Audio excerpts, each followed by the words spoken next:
दोस्तों नमस्कार, स्वागत है आप सभी का आज के मुख्य समाचार और बड़ी खबरों में। अभी अभी बिहार के मुख्यमंत्री श्री नीतीश कुमार जी ने वर्तमान समय 2026 में बहुत बड़ी योजना का घोषणा कर दिए हैं और 5 बड़े नए नियम भी लागू किए हैं। महिलाओं के बैंक खाते में 2 लाख रुपये भेजने का वायदा पूरा करने जा रहे हैं। गरीबों को 3.5 लाख रुपये का पक्का मकान देने के लिए ठोस कदम को आगे बढ़ा दिए हैं। मजदूरों के खाते में 5,000 रुपये देने का दिन तारीख बन गया है। साथ ही साथ पेट्रोल, डीजल, सोना चांदी का ताजा अपडेट। तो दोस्तों, वीडियो को सब्सक्राइब नहीं कर रहे हैं तो वीडियो को सब्सक्राइब कीजिए और चैनल को एक लाइक कर दीजिए। साथ ही अपने दोस्त रिश्तेदारों को शेयर कर दीजिए ताकि एक भी योजना और नए नियम मिस नहीं हो। और आप यह वीडियो किस जिला, किस क्षेत्र से देख रहे हैं, कमेंट करके बताइए। तो चलिए देखते हैं अगली बड़ी खबर। पीएम उज्ज्वला योजना न्यू रजिस्ट्रेशन 2026 के तहत भारत सरकार वर्तमान में 25 लाख नए कनेक्शन दे रही है, जिसके अंतर्गत लाभार्थियों को मुफ्त गैस सिलेंडर, गैस चूल्हा और हर महीने 300 रुपये की सब्सिडी प्रदान की जाएगी। इस योजना के लिए 18 वर्ष से अधिक आयु की महिला पात्र है, बशर्ते उसके नाम पर पहले से कोई गैस कनेक्शन न हो। सहारा इंडिया के निवेशकों के लिए रिफंड प्रक्रिया CRCS सहारा रिफंड पोर्टल के माध्यम से जारी है। वर्तमान में सरकार ने रिफंड की सीमा को 10,000 रुपये से बढ़ाकर 50,000 रुपये कर दिया है। यदि आपकी निवेश राशि 50,000 रुपये तक है तो आप पोर्टल पर पंजीकरण कर दावा कर सकते हैं। सत्यापन के बाद पैसा सीधे आपके आधार से जुड़े बैंक खाते में भेजा जाएगा। नए साल 2026 की शुरुआत राशन कार्ड धारकों के लिए राहत और खुशखबरी लेकर आई है। केंद्र और राज्य सरकारों ने मिलकर राशन कार्ड से जुड़ी कई नई व्यवस्थाओं को लागू करने की तैयारी की है। अब गरीब, पिछड़े और जरूरतमंद परिवारों को सीधा 35 किलो राशन और 1,000 रुपये तक की नकद राशि सीधे बैंक खाते DBT में भेजी जा रही है। राशन का लाभ लेते रहने के लिए eKYC करवाना अनिवार्य कर दिया गया है। प्रधानमंत्री आवास योजना के तहत साल 2026 बेघर परिवारों के लिए बड़ी खुशखबरी लेकर आया है। सरकार ने आवास प्लस 2026 के माध्यम से नए सर्वे और आवेदन की प्रक्रिया शुरू कर दी है। मैदानी इलाकों के लिए 1.20 लाख रुपए और पहाड़ी क्षेत्रों के लिए 1.30 लाख रुपए की राशि सीधे बैंक खाते में दी जाती है। जिन पात्र परिवारों का नाम पिछली लिस्ट में नहीं था, आप आवास प्लस ऐप के जरिए या अपने ग्राम सचिव, पंचायत कार्यालय जाकर पंजीकरण करा सकते हैं। बिहार में बिजली बिल को लेकर 2026 में सबसे महत्वपूर्ण अपडेट 125 यूनिट मुफ्त बिजली योजना है। सरकार पुराने बकाये को पूरी तरह माफ करने के बजाय उसे आसान किस्तों में चुकाने और नए बिल में राहत देने पर ध्यान दे रही है। बिहार सरकार घरेलू उपभोक्ताओं को हर महीने 125 यूनिट तक मुफ्त बिजली दे रही है। यदि आपकी खपत इससे कम है तो आपका बिल 0 आएगा। स्मार्ट मीटर उपभोक्ताओं का पुराना बकाया रोज थोड़ा थोड़ा कटता है ताकि एक साथ बोझ न पड़े। पीएम किसान रजिस्ट्रेशन 2026 ऑनलाइन गो नया रजिस्ट्रेशन ऐसे करें, गोर फार्मर ID जरूरी। पीएम किसान योजना के तहत अब साल के 6,000 रुपये प्राप्त करने के लिए ऑनलाइन पंजीकरण की प्रक्रिया को और अधिक पारदर्शी बना दिया गया है। 2026 में नया आवेदन करने वाले किसानों के लिए अब फार्मर ID अनिवार्य कर दी गई है। यह पंजीकरण पूरी तरह से निःशुल्क है और किसान इसे अपने मोबाइल के जरिए घर बैठे आधिकारिक पोर्टल पर जाकर कर सकते हैं। इसके लिए मुख्य रूप से आधार कार्ड, आधार से लिंक मोबाइल नंबर और जमीन के दस्तावेजों की आवश्यकता होती है। बिहार में 340 दीदी की रसोई संचालित है, जिनसे 6,000 से अधिक महिलाओं को रोजगार मिला है। 17 जनवरी को राजगीर स्थित बिहार पुलिस अकादमी में एक नई रसोई का शुभारंभ होगा, जहां 1,600 रंगरूटों को भोजन मिलेगा। ग्रामीण विकास मंत्री श्रवण कुमार ने बताया कि यह पहल ग्रामीण महिलाओं को सशक्त बना रही है। भविष्य में सभी जिला अस्पतालों और कलेक्ट्रेट में भी दीदी की रसोई शुरू होंगी, जिनकी निगरानी अन्नपूर्णा जीविका उत्पादक कंपनी करेगी। पटना में कच्चे नारियल के छिलके अब कचरा नहीं बल्कि पर्यावरण संरक्षण और रोजगार सृजन का माध्यम बन रहे हैं। नगर निगम ने इन छिलकों से कोकोपीट और कायर रस्सी बनाना शुरू किया है। यह पहल कचरे की मात्रा कम करने, स्वच्छता सुधारने और ठोस अपशिष्ट प्रबंधन को मजबूत करने में सहायक है। दानापुर में स्थापित संयंत्र प्रतिदिन 10 टन नारियल कचरे का प्रसंस्करण कर रहा है, जिससे कृषि और बागवानी के लिए उपयोगी उत्पाद बन रहे हैं। बिहार में बुधवार को प्रदूषण के आंकड़ों में आंशिक सुधार देखा गया। फिर भी पटना सहित 11 शहरों में मध्यम स्तर का प्रदूषण दर्ज हुआ। हाजीपुर की हवा सबसे खराब AQI 180 रही, जबकि पटना के दानापुर में भी वायु गुणवत्ता सूचकांक 177 रहा। वहीं बिहार शरीफ और आरा समेत 8 शहरों की हवा संतोषजनक पाई गई। हवा में नमी, वाहनों का धुआं और निर्माण कार्य प्रदूषण के मुख्य कारण हैं। बिहार में साइबर अपराधों की बढ़ती संख्या के कारण अब इनकी जांच इंस्पेक्टरों के बजाय दारोगा रैंक के अधिकारियों को सौंपने की तैयारी है। गृह विभाग ने इसके लिए केंद्र सरकार को IT एक्ट में संशोधन का प्रस्ताव भेजा है। इस बदलाव से इंस्पेक्टरों पर काम का बोझ कम होगा और जांच अधिकारियों की संख्या 10 गुना तक बढ़ जाएगी, जिससे साइबर मामलों की जांच में तेजी आएगी। DGP ने बताया कि इससे तकनीकी और अंतरराज्यीय मामलों की जांच में लगने वाला समय कम होगा। खरमास समाप्त होने के साथ बिहार में राजनीतिक गतिविधियां तेज हो गई हैं। मुख्यमंत्री नीतीश कुमार समृद्ध यात्रा पर निकलेंगे, वहीं चिराग पासवान आभार यात्रा करेंगे। तेजस्वी यादव और प्रशांत किशोर भी सक्रिय होंगे। मंत्रिमंडल विस्तार और बजट सत्र में भविष्य की झलक दिखेगी। जदयू 1 करोड़ सदस्य बनाने का लक्ष्य लेकर चल रहा है। कांग्रेस विधायकों को एकजुट रखने और राजद भाजपा को प्रदेश कार्य समिति गठन की चुनौती है। दिल्ली से पटना जा रही इंडिगो की एक फ्लाइट तकनीकी खराबी के कारण बीच रास्ते से ही वापस दिल्ली लौट आई। उड़ान भरने के आधे घंटे बाद खराबी का पता चला। लखनऊ में इमरजेंसी लैंडिंग की अनुमति न मिलने पर पायलट ने दिल्ली लौटने का फैसला किया। सैकड़ों यात्रियों को भारी असुविधा हुई, जिनमें सांसद अरुण भारती भी शामिल थे। एयरलाइंस ने अगले दिन की उड़ान में समायोजित करने का आश्वासन दिया।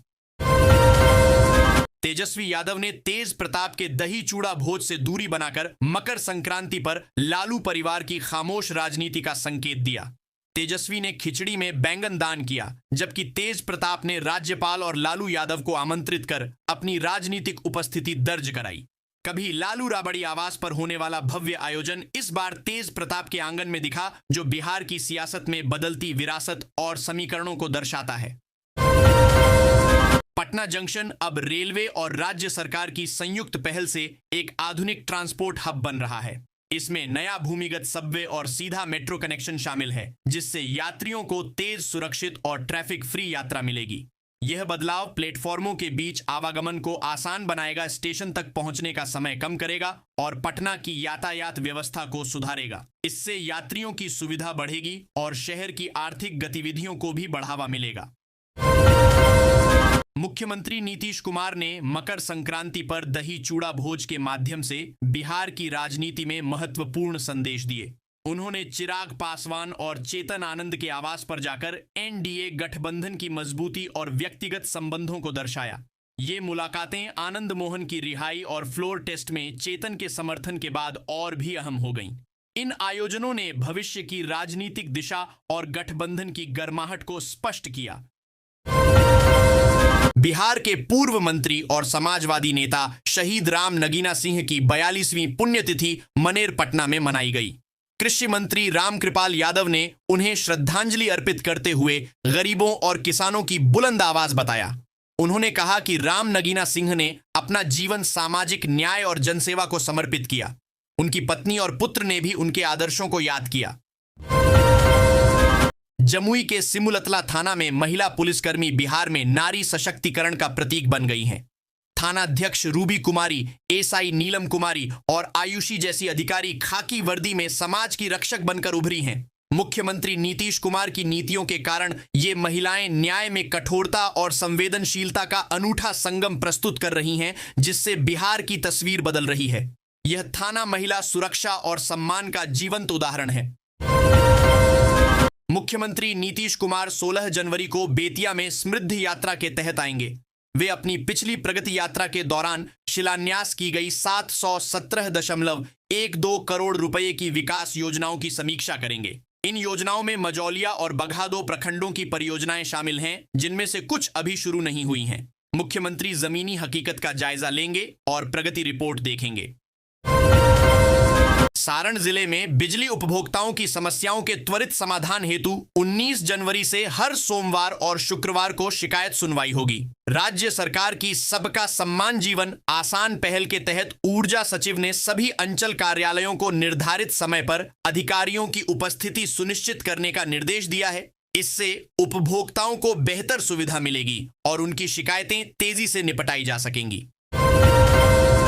सुपौल जिले में न्यू जाजा जंक्शन से बैजनाथपुर आंदोली जंक्शन तक 4.2 किलोमीटर लंबे नए रेल बाईपास का शुक्रवार को commissioner of railway safety CRS द्वारा निरीक्षण किया जाएगा। यह निरीक्षण रेल विकास के लिए महत्वपूर्ण है, जिससे मालगाड़ियों और बाद में यात्री ट्रेनों का परिचालन संभव होगा। इससे सुपौल को 2 नए जंक्शन मिलेंगे, कनेक्टिविटी सुधरेगी और क्षेत्रीय विकास को बढ़ावा मिलेगा। हालांकि ग्रामीण अप्रोच पथ की मांग कर रहे हैं। मशरक सारण में NH 227A राम जानकी पथ के निर्माण में भूमि अधिग्रहण की बाधाएं दूर करने के लिए प्रशासन ने प्रक्रिया तेज कर दी है। अंचलाधिकारी सुमंत कुमार ने बताया कि अब प्लाटों की मापी चरणबद्ध और तीव्र गति से होगी। यह पथ अयोध्या को जनकपुर से जोड़ेगा, जो लगभग 240 किलोमीटर लंबा होगा। जिलाधिकारी सारण के निरीक्षण के बाद विशेष अमीनों की टीम तैनात की गई है, जिससे निर्माण कार्य में तेजी आएगी। सरकार ने सरकारी भूमि की अवैध जमाबंदी रद्द करने का कड़ा रुख अपनाया है। राजस्व एवं भूमि सुधार विभाग के निर्देश पर मशरक अंचलाधिकारी ने सभी राजस्व कर्मचारियों को गलत तरीके से कायम जमाबंदियों को चिह्नित कर 1 सप्ताह में रद्दीकरण का प्रस्ताव प्रस्तुत करने का आदेश दिया है। यह प्रक्रिया समय सीमा के भीतर पूरी करनी होगी, अन्यथा दोषी कर्मियों पर विभागीय कार्रवाई की जाएगी। इसका उद्देश्य सरकारी जमीनों को अतिक्रमण से मुक्त कराना है।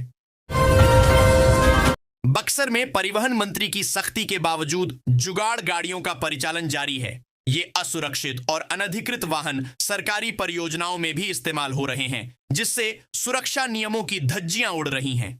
रामरेखा घाट पर ओवरलोड बांस ले जा रही ऐसी गाड़ियां देखी गईं, जो दुर्घटना का कारण बन सकती हैं। ठेकेदार लागत बचाने के लिए इनका उपयोग कर रहे हैं, जबकि पुलिस प्रशासन की कथित मिलीभगत से इन पर कोई कार्रवाई नहीं हो रही। दरभंगा में जमीन और मकान खरीदना महंगा होने वाला है, क्योंकि भूमि निबंधन विभाग न्यूनतम मूल्यांकन दर MVR बढ़ाने की तैयारी में है। इससे खरीदारों पर अतिरिक्त बोझ पड़ेगा, लेकिन सरकार का राजस्व 300 करोड़ से बढ़कर 1200 करोड़ होने की संभावना है। यह वृद्धि विकास परियोजनाओं वाले क्षेत्रों में लागू होगी, जिससे वास्तविक बाजार दरों के करीब आने में मदद मिलेगी। पाटलिपुत्र विश्वविद्यालय का दीक्षांत समारोह 29 जनवरी को आयोजित होगा। आज पंजीकरण का अंतिम दिन है, जिसके बाद छात्र समारोह में शामिल नहीं हो पाएंगे। इस बार 31 गोल्ड मेडलिस्ट में से 22 छात्राएं हैं, जो उनकी उत्कृष्ट शैक्षणिक उपलब्धि दर्शाती है। राज्यपाल आरिफ मोहम्मद खान की अध्यक्षता में 65 PhD शोधार्थियों और PG की टॉप 10 छात्राओं को भी उपाधियां मिलेंगी।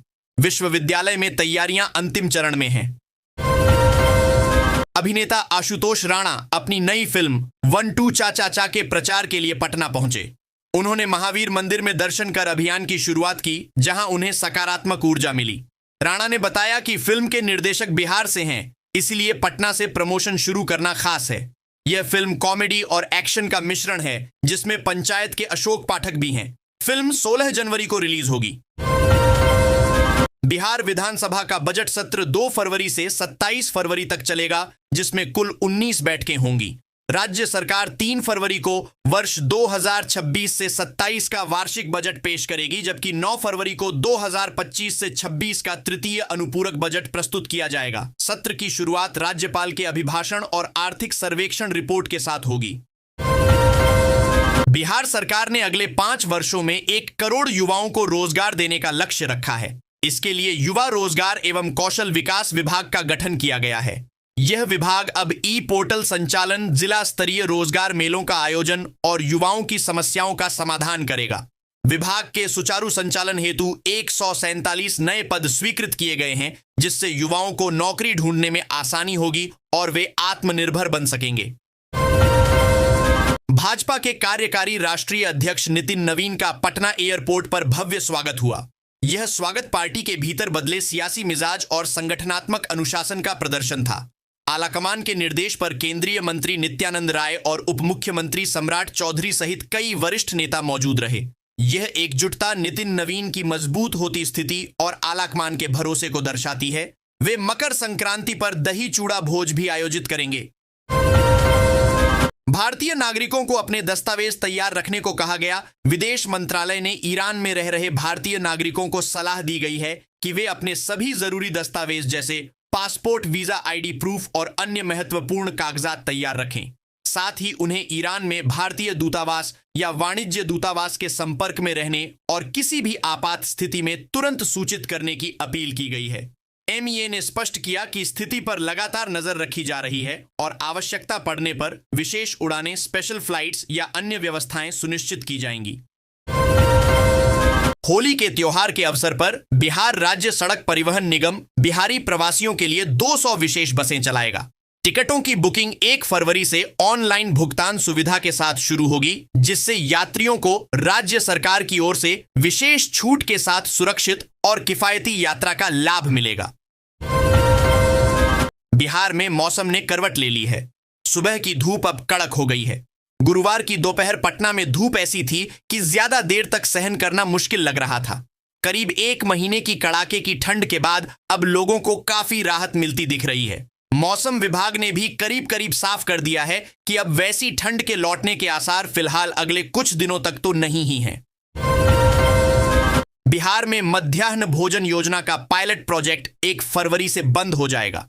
यह प्रोजेक्ट प्रधानाध्यापकों को मिड डे मील के कार्यों से मुक्त करने के उद्देश्य से शुरू किया गया था, लेकिन एक मूल्यांकन में पाया गया कि 70% प्रधानाध्यापक अभी भी इसमें शामिल थे। अब मध्याह्न भोजन का संचालन प्रधानाध्यापकों और प्रारंभिक विद्यालयों की शिक्षा समिति के माध्यम से पूर्ववत होगा। राजद प्रवक्ता चित्तरंजन गगन ने प्रधानमंत्री कौशल विकास योजना में 14,400 करोड़ रुपए के बड़े घोटाले का आरोप लगाया है। उन्होंने हाई कोर्ट की निगरानी में उच्च स्तरीय जांच की मांग की। कैग रिपोर्ट के अनुसार 95 लाख नामांकित युवाओं में से 90 लाख का विवरण नहीं मिला। 5 लाख नाम फर्जी पाए गए और 70% अयोग्य थे। बिहार में भी फर्जी प्रशिक्षण प्लेसमेंट का दावा किया गया है। बिहार निर्यात तैयारी सूचकांक 2024 में 3 पायदान चढ़कर 16वें स्थान पर पहुंच गया है। राज्य का सकल घरेलू उत्पाद 8.5 लाख करोड़ रहा, जो 11% की वार्षिक वृद्धि दर्शाता है। पेट्रोलियम उत्पाद, मांस और मक्का प्रमुख निर्यात हैं, जिनमें बरौनी रिफाइनरी और कृषि का महत्वपूर्ण योगदान है। नई निर्यात प्रोत्साहन नीति और एक उत्पाद योजना से निर्यात को बढ़ावा मिल रहा है, जिससे बिहार आर्थिक परिदृश्य में अपनी पहचान बना रहा है। मुख्यमंत्री नीतीश कुमार की समृद्धि यात्रा शुक्रवार को बेतिया, पश्चिमी चंपारण से शुरू हो रही है। इस यात्रा में मुख्यमंत्री प्रगति यात्रा और 7 निश्चय से संबंधित योजनाओं का निरीक्षण, शिलान्यास और उद्घाटन करेंगे। वे जनसंवाद भी करेंगे और जिले की समीक्षा बैठक लेंगे। यात्रा का पहला चरण 16 से 24 जनवरी तक चलेगा, जिसमें पूर्वी चंपारण, सीतामढ़ी, शिवहर, गोपालगंज, सिवान, सारण, मुजफ्फरपुर और वैशाली जैसे जिले शामिल हैं। पटना हाई कोर्ट ने शराबबंदी कानून के तहत जहानाबाद में 2 साल बाद सील किए गए एक मकान को गैरकानूनी करार दिया है। कोर्ट ने याचिकाकर्ता नीलम देवी को राहत देते हुए मकान तत्काल खोलने का निर्देश दिया और राज्य सरकार पर 50,000 रुपए का अर्थदंड लगाया।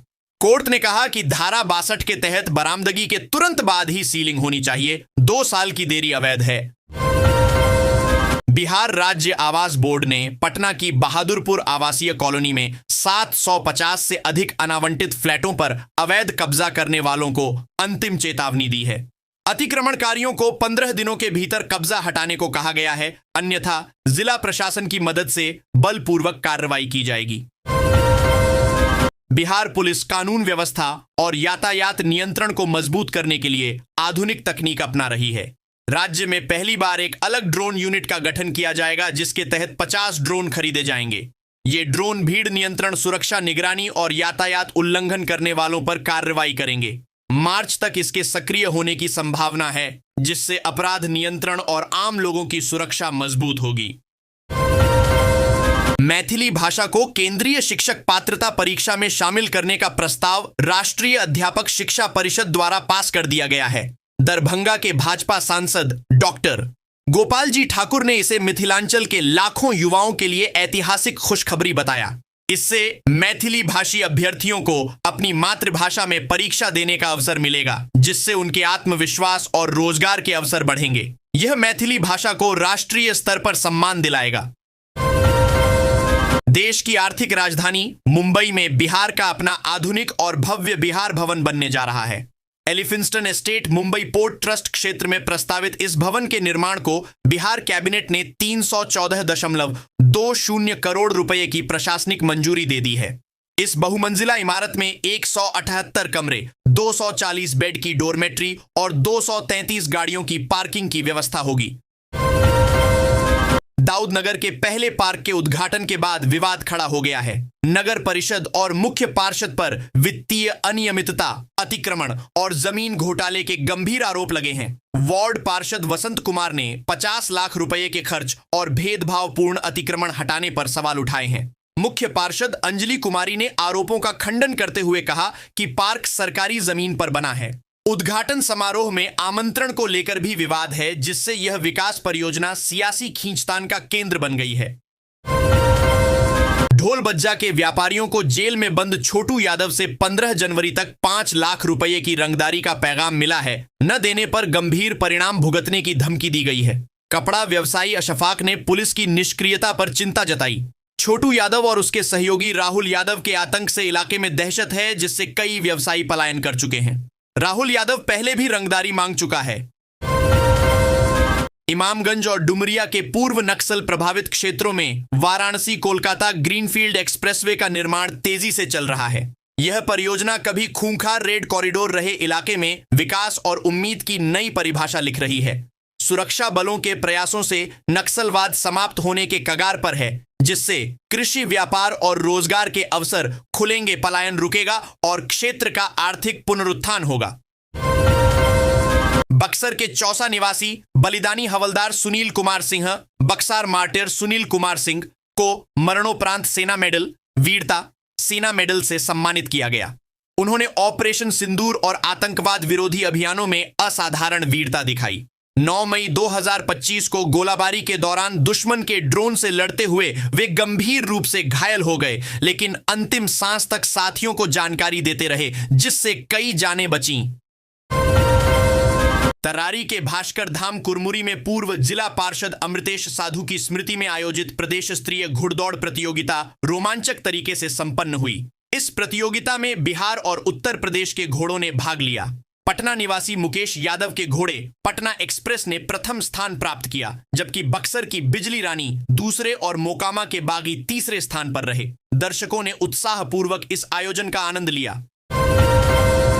मंदार महोत्सव के उद्घाटन समारोह में बांका के जदयू सांसद गिरिधारी यादव के भाषण का जिले के 5 एनडीए विधायक ने विरोध कर दिया। अध्यक्षता कर रहे सांसद ने जैसे ही भाषण देना शुरू करते ही 5 एनडीए विधायक मंच से उतर गए। विधायकों ने सांसद द्वारा अध्यक्षता करने का विरोध किया, यह कहते हुए कि स्थानीय विधायक को अध्यक्षता करनी चाहिए थी। बांका जिले में यातायात व्यवस्था पुलिस बल की भारी कमी से जूझ रही है। 160 से अधिक स्वीकृत पदों के मुकाबले केवल 17 यातायात जवान 1.5 लाख से अधिक वाहनों को नियंत्रित कर रहे हैं। इससे अमरपुर, बौंसी और शिवाजी चौक जैसे इलाकों में रोजाना जाम की स्थिति बन रही है। वाहनों की बढ़ती संख्या के अनुपात में संसाधन न बढ़ने से समस्या गंभीर हुई है, जिस पर सामाजिक कार्यकर्ता ने सरकार से बल बढ़ाने की मांग की है। जयपुर में 50 लाख की चोरी के मामले में बेलहर बांका से मंटू ठाकुर गिरफ्तार हुआ है। जयपुर पुलिस ने स्थानीय सहयोग से देवनडीह गांव से उसे पकड़ा। आरोपी के पास से 52.50 लाख रुपए नकद बरामद हुए, जिसमें से 25 लाख बेलहर बाजार और 27.50 लाख पैतृक घर से मिले। मंटू जयपुर में सेठ के यहां खाना बनाने का काम करता था और विश्वास का फायदा उठाकर चोरी की थी। पुलिस ने 3 दिन में कार्रवाई की। दरभंगा प्रशासन ने शिक्षकों की लगातार अनुपस्थिति पर कड़ा रुख अपनाया है। डीएम कौशल कुमार ने शिक्षा विभाग की समीक्षा बैठक में अनुपस्थित पाए गए शिक्षकों पर कड़ी कार्रवाई और वेतन कटौती के निर्देश दिए। उन्होंने ऑनलाइन उपस्थिति सुनिश्चित करने और विद्यालयों के नियमित निरीक्षण पर जोर दिया, ताकि शिक्षा की गुणवत्ता बनी रहे। लापरवाही बरतने वाले अधिकारियों को भी फटकार लगाई गई। कामेश्वर सिंह दरभंगा संस्कृत विश्वविद्यालय में राष्ट्रीय युवा महोत्सव का शुभारंभ हुआ। कुलपति प्रोफेसर लक्ष्मी निवास पांडेय ने अध्यक्षता की। मुख्य अतिथि डॉक्टर उदयकांत शाह ने युवाओं को स्वामी विवेकानंद के विचारों से प्रेरित किया, कर्म और आत्मविश्वास पर जोर दिया। प्रोफेसर पुरेंद्र बारिक ने 2047 तक विकसित भारत के संकल्प और एआई चुनौती पर बात की। नई शिक्षा नीति में भारतीय ज्ञान परंपरा के महत्व पर भी प्रकाश डाला गया। सिमुलतला रेल हादसे को 20 दिन बीत चुके हैं, लेकिन जांच कमेटी की रिपोर्ट अभी तक जारी नहीं हुई है। रेलवे अधिकारियों की रहस्यमयी चुप्पी और पारदर्शिता की कमी पर सवाल उठ रहे हैं। यह रिपोर्ट में देरी नहीं, बल्कि जनता के जानने के अधिकार का उल्लंघन है। पूर्व डीआरएम के तबादले से भी संदेह गहराया है, जिससे रेल प्रशासन की मंशा पर प्रश्न चिन्ह लग गया है। किशनगंज में 18 और 21 जनवरी को बिहार पुलिस अवर निरीक्षक प्रारंभिक लिखित परीक्षा आयोजित होगी। जिलाधिकारी और पुलिस अधीक्षक ने 8000 परीक्षार्थियों के लिए कदाचार मुक्त परीक्षा सुनिश्चित करने हेतु ब्रीफिंग की। सीसीटीवी निगरानी, बायोमेट्रिक सत्यापन और मोबाइल प्रतिबंध जैसे कड़े सुरक्षा उपाय लागू किए जाएंगे। केंद्रों पर निर्बाध बिजली और यातायात प्रबंधन के निर्देश दिए गए। किशनगंज के गलगलियां प्रखंड में अनानास के खेत में काम कर रहे किसानों पर तेंदुए ने हमला कर दिया। इस हमले में एक किसान गंभीर रूप से घायल हो गया, जबकि 2 अन्य को मामूली चोटें आईं। यह तेंदुआ पिछले 23 दिनों से इलाके में घूम रहा है और अब एक चाय बागान में छिपा हुआ है। वन विभाग और पुलिस टीम तेंदुए की तलाश कर रही है और उसे पकड़ने के लिए पिंजरे का इस्तेमाल करने की योजना बना रही है।